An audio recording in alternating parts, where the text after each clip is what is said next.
Yeah, actually, let's just start there. So, Sure. I don't know if you're going to be able to describe that, but what's the pattern that you found? And so the best way to understand it is that, is the way that Jordan explains it. I think Jordan has a great way of explaining it, which is similar to mine. And it's very easy to understand it that way, which is that the world presents itself to you as too much, right? The world is full of stuff and there's too much stuff.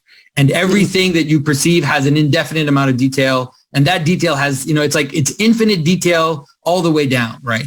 And so despite that, for some reason, we're able to perceive unities in our experience, right? I'm able to say that's an apple, but an apple is not one thing, right? An apple is a million things. An apple is millions and millions of things, but I'm somehow able to perceive it as one thing. And so, but I'm also able to perceive parts of things and the unity of things at the same time. We kind of move between the two, right? I can look at a car and I could say, that's a car, but I could also realize, well, that's the wheel of a car. That's this part, that's the paint, that's this. So I can see parts and wholes at the same time. So the question is, first of all, how is that possible? And what does that mean?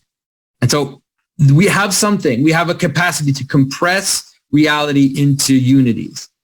So that happens in space.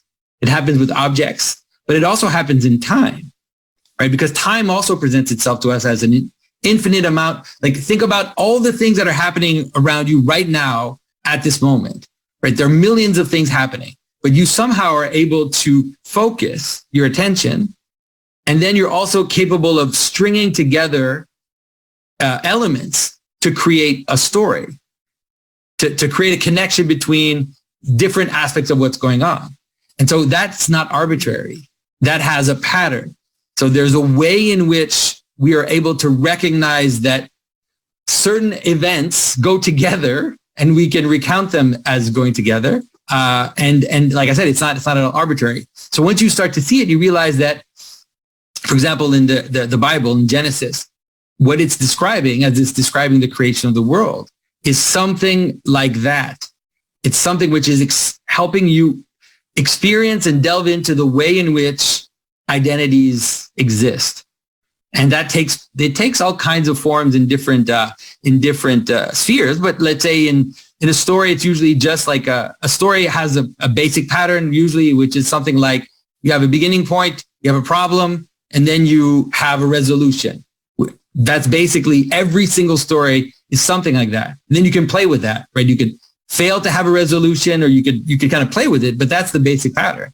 And so you can realize that that's what even like when you're telling your day to your spouse or to your friend, that's what you're doing. You're saying, here's the start of the day. Here's a bunch of stuff that happened. And then I came back home, the end, right? Or you can make it smaller, but that's usually the way that pretty much every single story we tell has that pattern.